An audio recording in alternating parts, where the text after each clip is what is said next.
नमस्कार विद्यार्थी मित्रांनो. बी ए तृतीय वर्ष साहित्यशास्त्र या पेपरमधील साहित्याचे स्वरूप या प्रकरणामध्ये आपण आतापर्यंत साहित्य म्हणजे काय, साहित्याला आपण कोणत्या अंगानं या ठिकाणी पाहत आहोत. काव्य, वाङ्मय, ललित वाङ्मय, ललित साहित्य या अंगानं आपण साहित्य या शब्दाचा अर्थ या ठिकाणी पाहत आहोत. या काव्याचं स्वरूप काय, प्राचीन संस्कृत कवीने काव्याच्या काय व्याख्या सांगितलेल्या आहेत त्या व्याख्या आपण पाहिल्या. त्या व्याख्येच्याद्वारे आपण काव्याचं स्वरूप किंवा लक्षणे पाहत आहोत.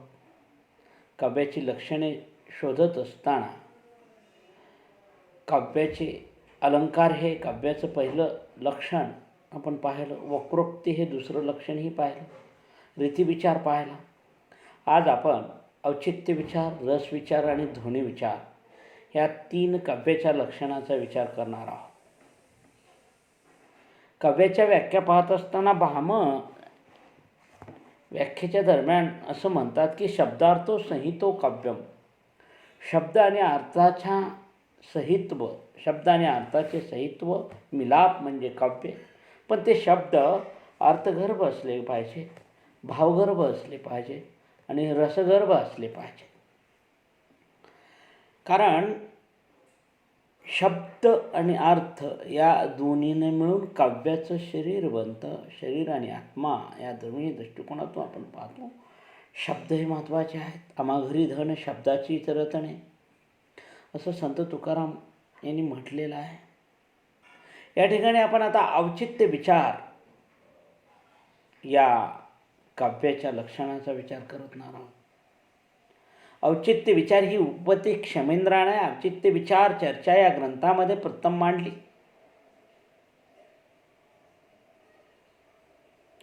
औचित्यस्य रसजीवितभूतस्य असे सांगताना औचित्याला तो रसाचे जीवित मानतो. औचित्य या शब्दाचा अर्थ रसाचा उत्कर्ष साधणारी शब्दालंकाराची योजना होय. या योजनेमध्ये अनौचित्य आले की रसभंग होतो. औचित्यामुळे काव्यामध्ये सौंदर्य प्राप्त होते. कोणती गोष्ट उचित असेल तर ती सुंदर दिसते. काव्यामध्येही उचित असणं खूप महत्त्वाचं असतं. योग्य, अनुरूप, उचित अशी गोष्ट काव्यामध्ये असणे म्हणजे औचित्य होय. अनौचित्य हे रसभंगकारक असतं. वस्तू सुंदर असूनही तिची अयोग्य ठिकाणी जर मांडणी केली असेल तर तिचं तितकं व्हॅल्यू राहत नाही, महत्त्व राहत नाही, तिच्या सौंदर्याची हानी होत असते. हेच अनौचित्य. करुण रसामध्ये ओजस्वी शब्दरचना, दीर्घमास आणि अलंकार प्राचुर्य या गोष्टी अनुचित ठरतात. काव्यामध्ये रसभंग होतो. करुण रसामध्ये काव्य हे कारुण्यमय असेल, दुःखमय असेल, दर्दमय असेल तर मात्र ओजस्वी शब्दरचना, दीर्घ समास किंवा अलंकार प्राचुर्यता योग्य वाटत नाही. कारण दुःखाचे गुण गात आहोत आपण, दुःख व्यक्त करत आहोत.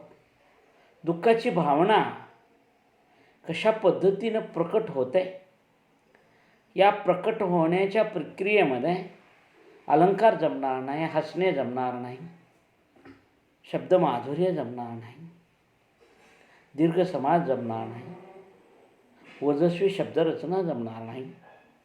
कारण सुयोग्य, अनुरूप, साजेश स्वरूप त्यानुसार आपणाला पाहायला मिळते. कारुण्य, दुःखाचंच व्यक्त करणारं काव्य, कथा, कादंबरी त्या प्रसंगानुरूप त्या गोष्टीचा विचार आपणाला करावा लागतो.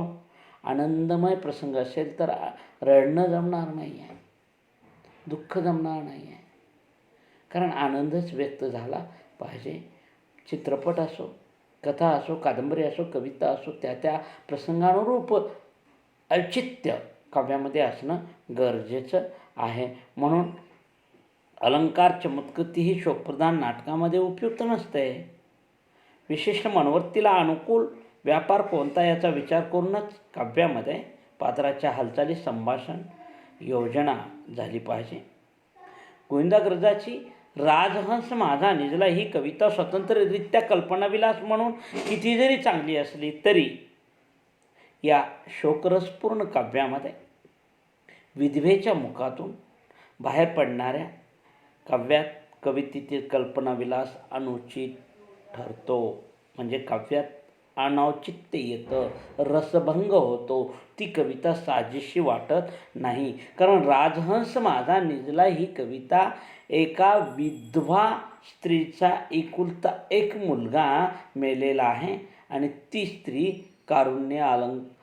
कारुण्य गीत गात असताना राजहंस माझा निजला ही कविता कारुण्यमय आहे, दुःखमय आहे.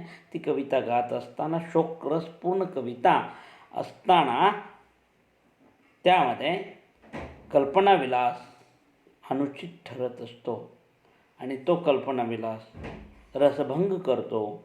म्हणून गोविंदाग्रजांची सुंदर कल्पनेच्या मोहाने करून रसाला हानिकारक अशा दीर्घ परंपरित रूपकाची योजना गोविंदाग्रजांनी या कवितेमध्ये केलेली आहे.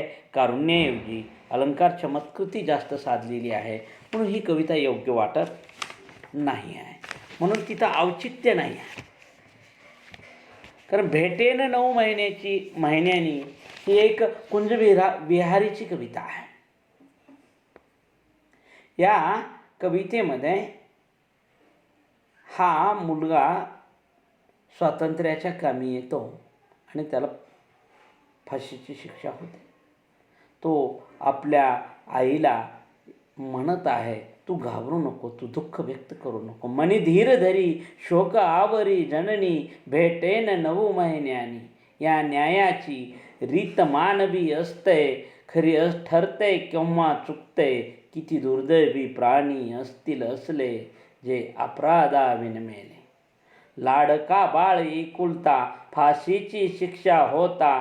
कवटाळून त्याला माता अति आक्रोशे रडते केबिलवाणी. भेटेन 9 महिने. शोक, कारण कविताच शोक रसपूर्ण आहे, दुःख व्यक्त करणारी आहे. तर कुंजविहाराने खूप सुंदर पद्धतीने तिचं वर्णन केलेलं आहे. शब्दामध्ये मांडणी त्याची अलौकिक अशा पद्धतीची आहे. कारण त्या मातेचं दुःख किती आहे हे सांगू नये. आणि तो मुलगा आपल्या मातेला म्हणतो की पुन्हा 9 महिन्यांनी मी तुला भेटेन, तू दुःख व्यक्त करायची गरज नाही आहे. भारत आंबे यांची सहज तुझी हालचाल या कवितेतील सुंदर शैली, रुद्रास आव्हान कवितेतील ओजपूर्ण शैली, तर मग गट्टी कोणाशी कवितेतील बालसुलभ शब्दशैली. प्रत्येक कवितेतील भावाभिव्यक्ती ही रसनिर्मितीस पोषक ठरणारी आहे. औचित्य म्हणजे सुसंगती, विशिष्ट प्रकारच्या अनुभवाची अभिव्यक्ती, विशिष्ट प्रकारची शब्दरचना उचित ठरत असते. असेच काव्य औचित्य प्रधान असते. क्षेमेंद्राच्या या औचित्य विचाराचा अधिक विस्तार आनंदवर्धनाने केला. आनंदवर्धन म्हणतो, रसध्वनीचा उत्कर्ष साधणारी शब्दार्थाची रचना म्हणजे औचित्य होय. औचित्य हे काव्याचं प्राणभूत तत्व आहे. औचित्यामुळे काव्यातील सौंदर्य बहारून येते असे क्षेमेंद्राला वाटते. क्षेमेंद्राने सांगितलेला औचित्य विचारसुद्धा गुण असला तरी गुणी नाही, धर्म होय पण धर्मी नव्हे. रीतीप्रमाणे यामध्ये भायंगाचाच विचार केलेला आहे. काव्याचा आत्मा म्हणून औचित्याचा उल्लेख क्षेमेंद्राने केलेला नाही. रसाचे जीवित म्हणून एवढेच औचित्याचा तो उल्लेख करतो. म्हणून काव्याचं प्राणभूत तत्व औचित्य असू शकत नाही असं काही विद्वानाचं, साहित्यशास्त्रज्ञाचं मत आहे. त्यापुढं रसविचार हे 5वं विशेष साहित्याचं लक्षण, जी की पौरात्याने सांगितलेलं आहे.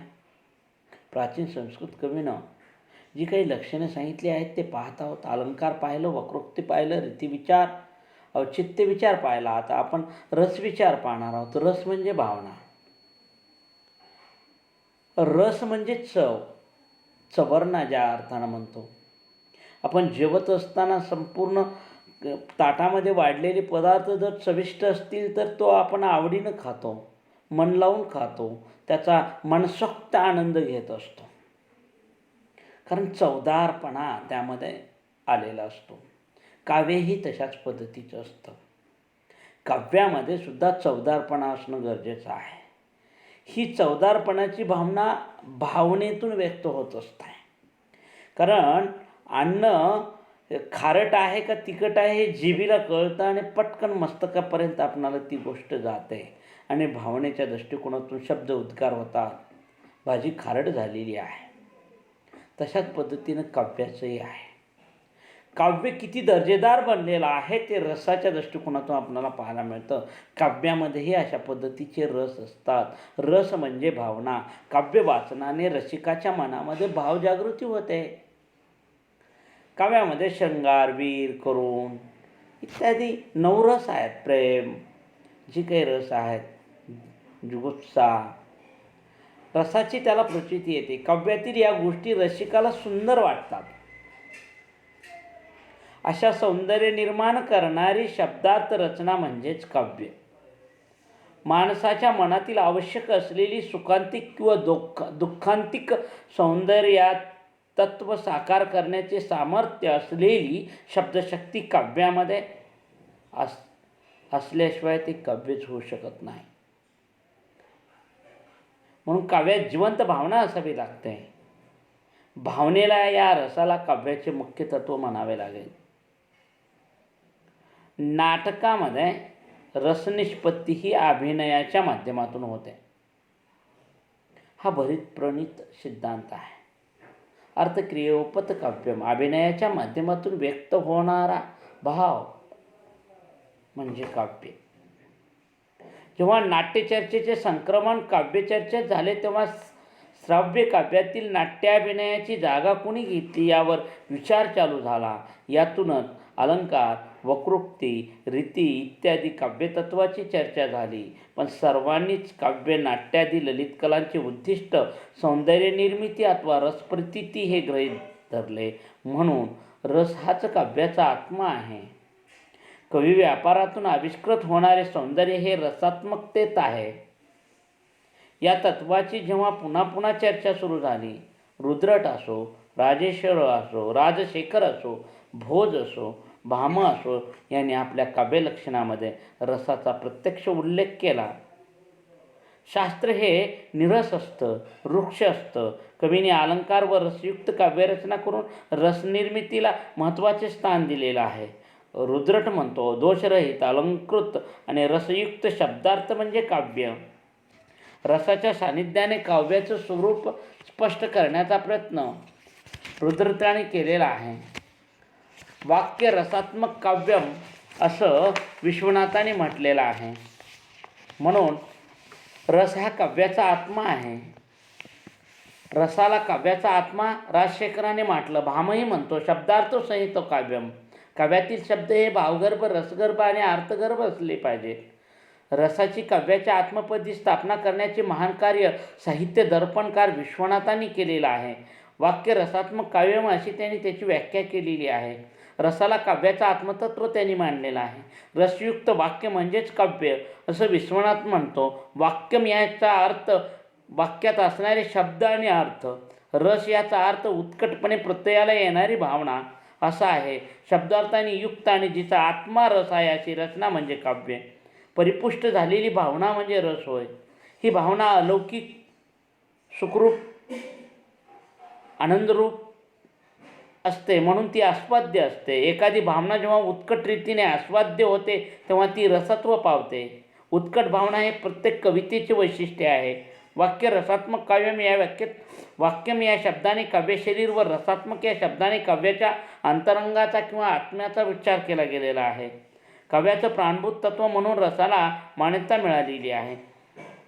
काव्य वाचनाने वाचकाला जी अलौकिक भावनात्मक अनुभूती येते, या सौंदर्याचा साक्षात्कार होतो, त्यालाच रसात्मक अनुभूती असं म्हटलं जातं. मानवी भावभावना काव्यात्मक रूपाने जागृत करण्याचं काम कथा, काव्य, नाटक, चरित्र, आत्मचरित्र करत असतं. वाचक रसिकाला भावनेचा उद्रेक करण्याचं काम ते करत असतं. म्हणजे काव्यामध्ये रस असतोच. म्हणजे लौकिक पातळीवरील भावानुभव जेव्हा कवीच्या प्रतिभा सामर्थ्याने अलौकिक बनून रसिकाच्या चित्तवृत्तीच्या ठिकाणी आस्वाद्य निर्माण करतात, तेव्हाच त्याने रसत्व प्राप्त होत आहे. राग असेल, द्वेष असेल, प्रेम असेल, मत्सर असेल, क्रोध असेल, दया असेल, हे मानवी विकार लौकिक जीवनात रसरूपाने प्रत्ययाला येत नाही.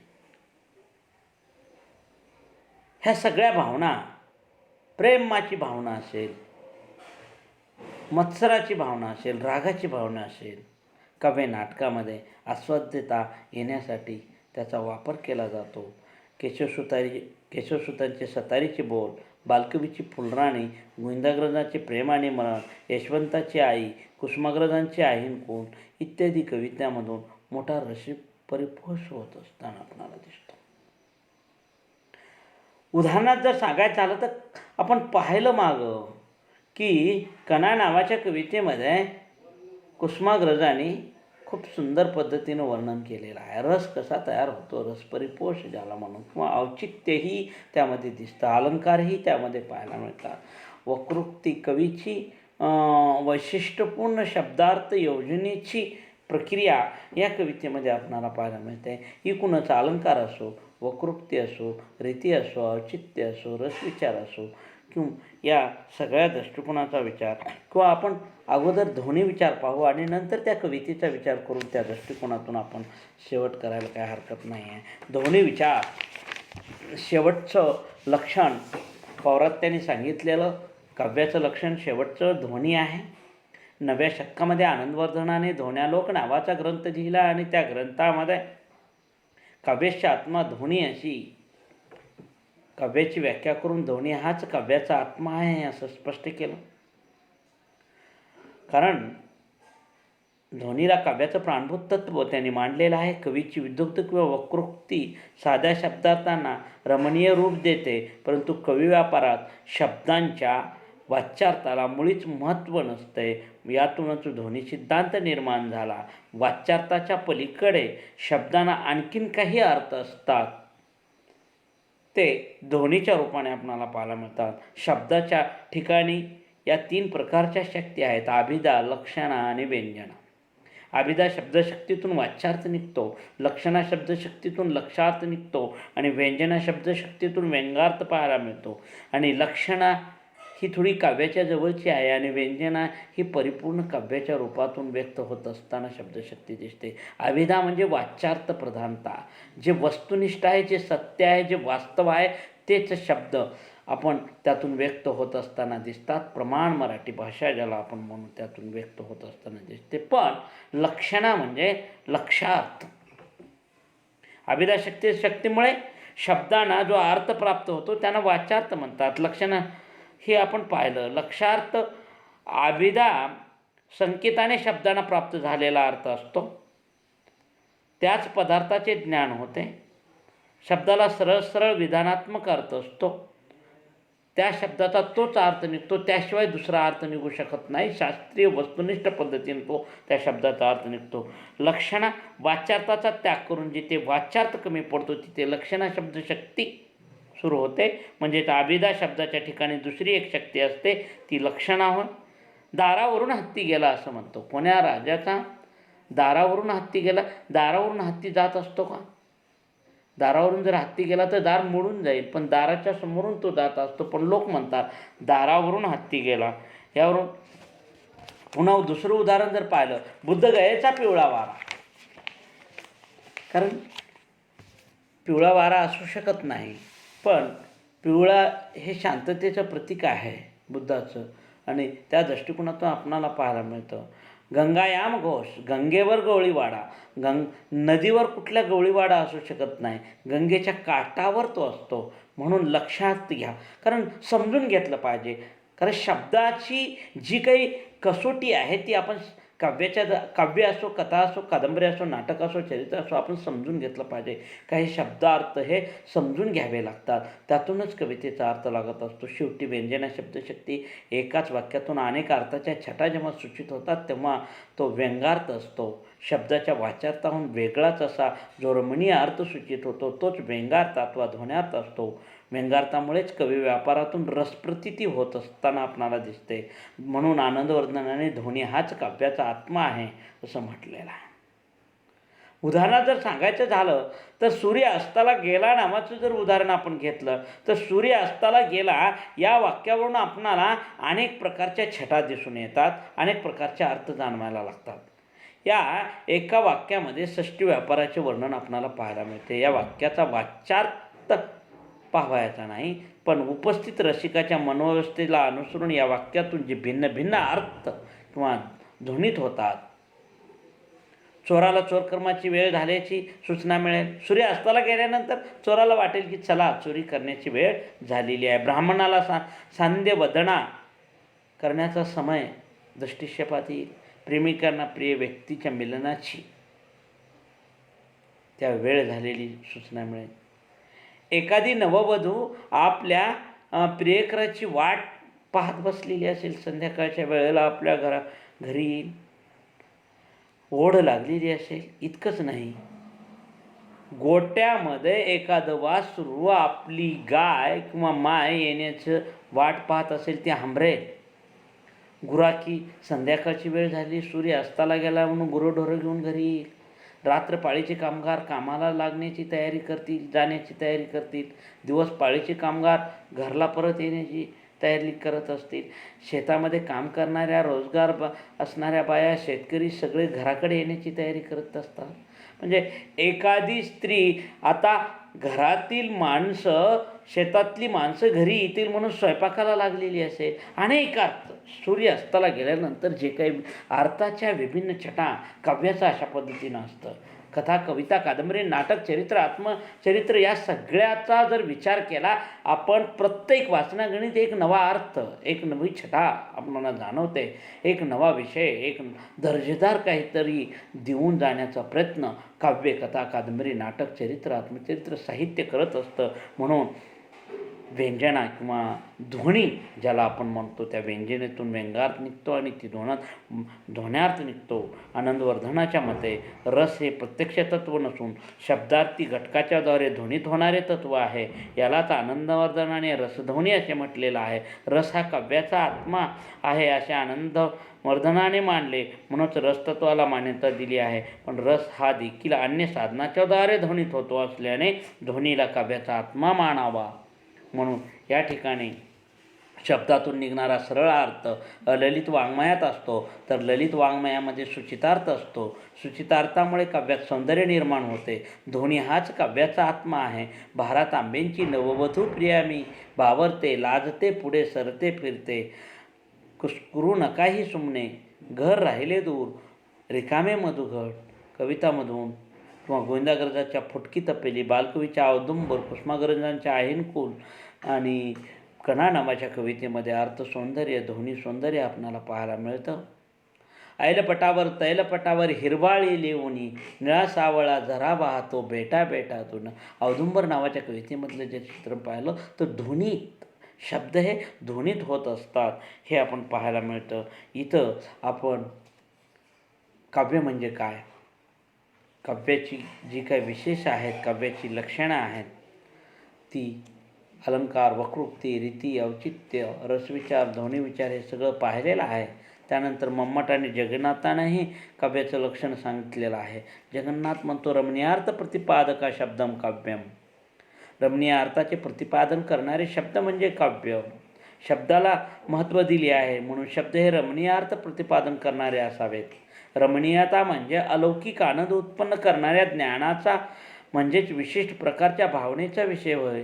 सहृदय रसिकाच्या ठिकाणी अलौकिक आनंदाची निर्मिती करणाऱ्या भावनात्मक अनुभूतीचा आविष्कार ज्या शब्दामधून होतो तो शब्द म्हणजे काव्य असं जगन्नाथाला म्हणावायचं आहे. या ठिकाणी या सगळ्या गोष्टीचा विचार केल्यानंतर आपण हे सगळे वैशिष्ट्ये कवितेमधून एखाद्या कसे जाणवतात ते कणा कवितेमधून आपण थोडंसं पाहणार आहोत.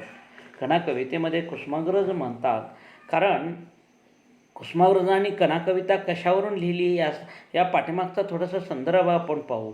नदीला महापूर अगोदरच्या काळामध्ये महापूर येत होता आणि गावाचे गावं आजही पाहतो आपण. नदीला महापूर आल्यानंतर गावाच्या गावे पाण्यामध्ये तुडुंब भरून जातात, घरंदारं नष्ट होतात, भिंती पडत राहतात, घरातल्या वस्तू संपूर्ण नष्ट होत असताना आपणाला पाहायला मिळतात.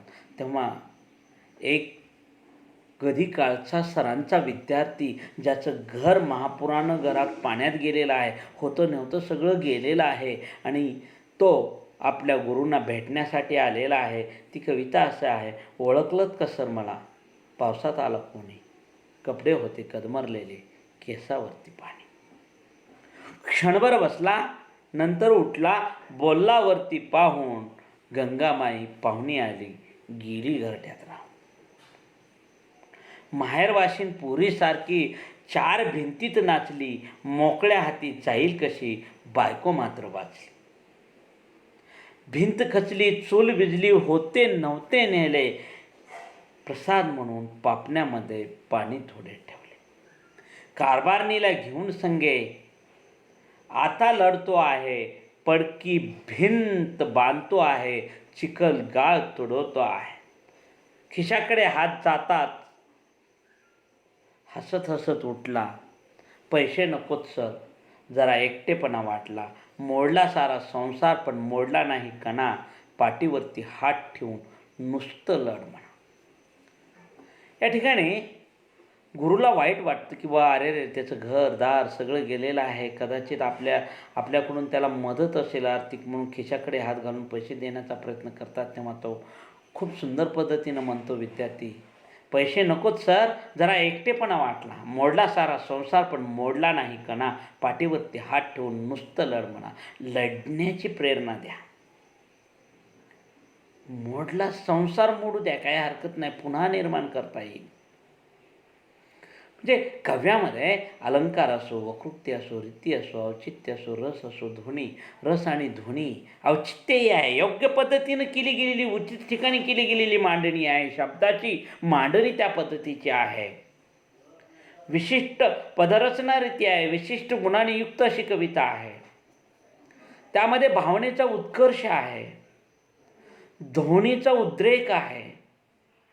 ह्या सगळ्या गोष्टीचा या कवितेमध्ये परिपोष झालेला आहे. म्हणून काव्य कसे असते, काव्याचं स्वरूप काय, काव्याची लक्षणे कोणती, या सगळ्या गोष्टीचा विचार आपण केलेला आहे. आता उद्या आपण पाश्चात्याने सांगितलेले काव्याचं स्वरूप कशा पद्धतीचं आहे ते आपण पाहणार आहोत. इथं आपण थांबू.